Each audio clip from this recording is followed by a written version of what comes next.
4월은 과학의 달이죠. 전국 과학관과 연구기관, 지방자치단체 등에서 다양한 과학 행사가 열립니다. 또 5월에서 6월 사이 누리호 3차 발사가 예정돼 있고 한국판 나사의 설립도 과학계의 주요 이슈로 주목받고 있는데요.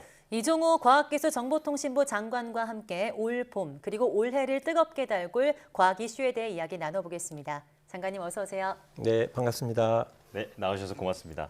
자, 4월은 과학의 달이고 또 4월 21일이 과학정보통신의 날이잖아요. 먼저 4월이 왜 과학의 달이 된 건지부터 좀 알려주실까요? 네, 현재 이제 과학기술정보통신부의 전신인 그 과기처가 1967년에 설립이 되었습니다. 네. 그 다음 해 1968년에 이제 설립 그 기념일에 네. 그인 4월 21일을 이제 과학의 날로 지정을 했고 1976년에 그 과학의 날이 포함된 달을 과학의 달로 지정을 해서 현재까지 여러 행사를 진행해 오고 있습니다. 예. 또 일제 강점기 때에도 이런 과학 대회 같은 게 있었다면서요? 예, 뭐 여기에 이제 저희가 자료를 좀 보니까 과학 대중화와 과학을 통한 계몽 운동을 위해서 김용관 선생께서 1934년 4월 19일에 우리나라 최초의 과학 행사인 과학대회를 했던 역사성도 있습니다. 아, 그렇군요. 예. 말씀하신 것처럼 4월 과학의 달인데요. 4월에는 다양한 과학 행사가 또 개최되곤 합니다. 네. 올해 과학의 달 주제와 또 주목할 만한 행사는 어떤 것들이 있는지 소개를 좀 해주시죠. 예, 스타 과학자 강연도 있고 자율주행차 시승 등 다채로운 과학문화 프로그램이 준비되어 있습니다. 네. 이에 관련된 정보는 과학문화 포털 사이언스 올에서 확인할 수 있습니다. 네. 올해는 글로벌 과학기술 강국 디지털 모범국가 실현이라는 것을 주제로 해서 과학의 달이 운영될 예정이고요. 예. 특히 이제 올해는 우리나라 경제 성장의 원동력이 되었던 대덕특구가 설립 50주년을 맞이했습니다. 그래서 이를 기념하기 위해서 4월 마지막 주에 2023년 대한민국 과학축제가 대전 엑스포 시민광장 일대에서 개최될 예정입니다. 네. 누구나 이제 무료로 참여하실 수 있습니다. 많이 참여하셔서 즐겨주시기를 바랍니다. 네. 예. 어린아이들은 또 이런 것들을 실제로 보면 꿈이 생기기도 하니까요. 네, 꼭 그렇습니다. 많은 분들이 가셨으면 좋겠는데요. 자, 누리호 3차 발사가 5월에서 6월 사이에 진행될 예정인데 준비는 잘 되고 있는지 이게 정말 제일 궁금합니다. 예, 작년에 이제 누리호 2차 발사 때 어떤 그 여러 상황이 좀 생각이 나는데요. 네. 현재 이제 누리호의 1, 2, 3단 제작은 모두 이제 완성이 됐고 전체 조립 중에 있습니다. 네. 그래서 여러 가지 기능을 시험하기 위한 그 과정을 정상적으로 수행하고 있습니다. 예. 그리고 발사 허가 심사도 이미 이제 완료를 했고 4월 중에 위성 준비 상황 및 최적의 발사 여건 등을 종합적으로 고려해서 발사관리위원회가 최종 발사 일정을 결정할 예정입니다. 예.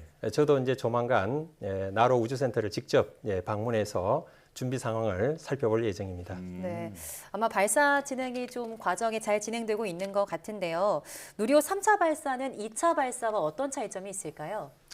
2차 이제 발사에 비해서 3차 발사는 그 실용 위성 8개를 탑재한다는 점에서 이제 차이가 있습니다. 네. 또 작년에 체계 종합 기업인 그 하나 에어로스페이스가 처음으로 발사 운용에 참여해서 뉴스페이스 시대의 시작을 알린다는 점에서도 차이가 있습니다. 네, 실용 위성 8기가 탑재된다고 하셨는데 어떤 위성이 실리는 걸까요? 이제 주 탑재 위성으로서는 그 차세대 소형 위성 2호 그리고 부 탑재 위성으로 도요셋 등 큐브 위성 7기가 실리게 됩니다. 네. 그 차세대 소형 위성 2호는 야간이나 악천 호수 속에서도 지상 관측이 가능한 국내에서 독자적으로 개발된 영상 레이더가 탑재되어 있습니다. 네. 그리고 그 천문연구원이 만든 4기의 큐브 위성 도요셋은 우주 날씨를 관측할 수 있고요. 그 외에 3개의 민간 그 기업의 위성은 수질 모니터링이나 한반도 지표면 데이터 수집 등의 임무를 수행할 예정입니다. 예. 이번에 누리호 3차 발사는 실제로 위성을 실어 나른다는 점에서 차이가 있다 이렇게 말씀해 주셨는데요. 자, 그런가 하면 지난달 이노스페이스라는 국내 민간 기업이 처음으로 민간 발사체 시험 발사에 성공을 했습니다. 이제 한국판 스페이스X가 얼른 나와야 한다라는 목소리가 커지고 있는데 앞으로 민간 우주 산업을 활성화하기 위한 정부의 지원 방안도 들려주시죠. 네, 저도 이제 민간에서 그렇게 성공했다는 소식 듣고 굉장히 흥분했고요. 네. 또 그 대표께 큰 축하를 드렸습니다. 네. 만나서 얘기했고요.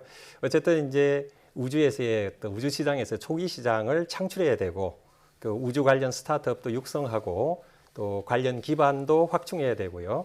그리고 제도 정비 등 이런 것들을 앞으로 추진해서 우주 산업을 육성할 계획입니다. 네. 각각에 대해서 조금 더 구체적으로 말씀드리자면 먼저 그 초기 시장 창출을 위해서 앞으로 예정된 위성 개발 그리고 발사체 서비스를 점차 민간 중심으로 좀 이제 전환할 예정이고요. 그리고 이제 스타트업 육성을 위해서는 이미 이제 조성되어 있는 우주 펀드를 더욱 확대하고 창업 지원을 위해서 종합 지원 체계를 구축할 예정입니다. 네. 또한 이제 우주 산업 클러스터 사업 추진과 고급 전문 인력 양성을 통해서 우주 산업의 기반을 확충할 예정입니다. 마지막으로 보면은 새로운 우주 기업의 참여를 이제 활성화하기 위해서는 아무래도 그 제도나 법령 정비가 지속적으로 이제 이루어져야 하기 때문에 그러한 부분에도 좀 신경을 쓰려고 하고 있습니다. 네. 네, 이 모든 것들을 좀 뒷받침하기 위해서 우리도 미국 나사처럼 우주항공 업무를 전담할 사령탑이 좀 필요할 것 같은데요. 그래서 우주항공청을 설립하기로 되어 있었는데 어느 정도 진행되고 있을까요? 지금 이제 그 전문가나 관계부처의 이제 의견을 반영해서 우주항공청 설치 및 운영에 관한 특별법을 이제 제정을 해서 마련했고 예. 이틀 전인가요? 4월 4일 그 국무회의에서 최종안을 이제 확정을 했습니다. 올해 말에 이제 우주항공청 개청을 목표로 해서 하위 법령 제정을 통해서 우주항공청의 업무와 조직 등을 구체화해 나갈 예정입니다. 예. 설립 방향은 정해졌는데 하지만 이 세부 법안, 관련 법안 마련은 쉽지 않아 보입니다. 정치권에서도 이견이 이어지고 있는 것으로 알고 있는데요. 이 과기부가 보는 바람직한 솔루션은 뭘까요? 아무래도 이제 뉴 스페이스시티의 글로벌 경쟁의 이제 경쟁력을 높이기 위해서는 네. 이제 우주항공청 설립이 필요하다는 데는 이제 모두가 공감하고 있다고 저는 봅니다. 네. 그래서 이제 우주 선도국인 미국이나 유럽 등에서도 오래전부터 우주 전담 기관을 설립해서 운영 중에 있습니다. 최근에 이제 그 국민 1,000명을 대상으로 해서 설문조사를 했는데 80%가 우주항공청 설립이 필요하다고 응답을 했습니다. 그리고 이제 특별법을 이제 제정을 하기 위해서 국회 논의 과정이 필요한데요. 이 과정에서 저희가 충분히 설명하고 국회에 협조를 구할 계획입니다. 네. 아무래도 이제 적기에 법안이 통과되어서 연내 우주항공청 설립이 될 수 있도록 저희 과기정통부에서 최선의 노력을 다하도록 할 예정입니다. 네, 이렇게 좀 관심을 많이 받다 보니까 정치권에서도 다양한 의견이 나오고 있는데요. 야당에서 발의한 법안을 보면 진정한 독립성을 좀 보장하기 위해서는 우주전략본부를 장관급으로 격상을 해서 좀 주체성을 좀 줘야 한다. 이렇게 좀 이야기를 하고 있는데요. 이런 안에 대해서는 어떤 생각이십니까? 아무래도 이제 우주 관련 그 업무를 전담할 이제 기관에서 어떤 독립성을 가지기 위해서는 그곳에 이제 상위 기관인 국가우주위원회가 있습니다. 예. 국가우주위원회 이제 위원장이 대통령이시고 대통령께서 그러한 부분을 직접 챙긴다는 측면에서 독립성이 보장된다고 저는 생각하고 있습니다. 예.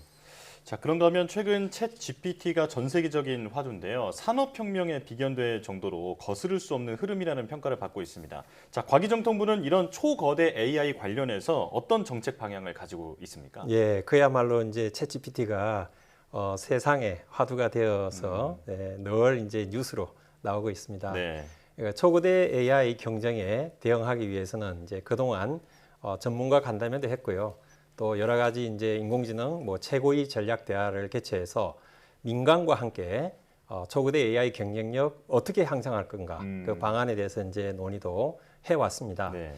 국내 기업이 보유하고 있는 이제 초거대 AI 플랫폼이 있는데요. 그 플랫폼 그리고 디지털 역량을 토대로 하면 우리가 글로벌 시장에서도 충분히 성과를 창출할 수 있다고 저는 생각을 합니다. 예.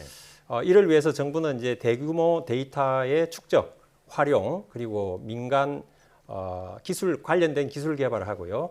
민간 협업을 이제 플래그십 프로젝트로 추진해서 전방위적으로 지원할 예정이고요. 네. 아울러 이제 그 국민들이 일상 속에서 초거대 AI를 안전하고 편리하게 활용할 수 있도록 사회적 수용력 확산에도 정책적으로 노력을 기울이려고 하고 있습니다. 예. 구체적인 이제 지원 방안을 담은 초거대 AI 경쟁력 강화 방안은 곧 저희 부처에서 발표할 예정입니다. 예. 정말 과학계는 물론 많은 업계에 혁신을 가져올 기술인 만큼 과기정통부가 많은 준비를 하고 있는 것 같은데요. 또 지난달 국가전략기술 육성에 관한 특별법이 제정이 됐습니다. 국가전략기술이 무엇이고 이번 특별법이 지니는 의의는 뭘까요? 이제 바야흐로 이제 과학의 시대인데요. 예. 전 세계적으로 이제 과학 기술에 대한 관심이 굉장히 높아졌습니다.